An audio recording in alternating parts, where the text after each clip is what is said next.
નમસ્કાર દર્શકો, આપ સૌનું ઓસ્કર ગુજરાતી ન્યૂઝમાં હાર્દિક સ્વાગત છે। હું છું ભાવના ચૌહાણ। નમસ્કાર, આપ જોઈ રહ્યા છો ઓસ્કર ગુજરાતી ન્યૂઝ। મહીસાગર જિલ્લામાં સ્વતંત્રતા દિવસની ઉજવણીને લઈને લોકોમાં ભારે ઉત્સાહ જોવા મળી રહ્યો છે।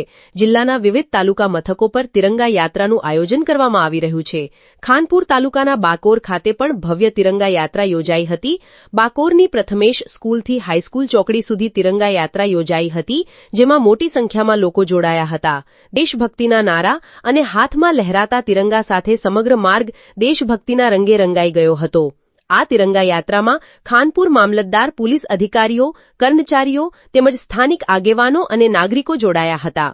સ્વતંત્રતા દિવસની પૂર્વ ઉજવણીના ભાગરૂપે યોજાયેલી આ યાત્રામાં રાષ્ટ્રીય એકતા અને દેશપ્રેમનો સંદેશ આપવામાં આવ્યો હતો।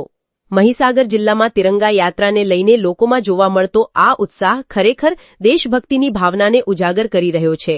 વધુ સ્થાનિક અને મહત્વના સમાચાર માટે ઓસ્કર ગુજરાતી ન્યૂઝ સાથે જોડાયેલા રહો।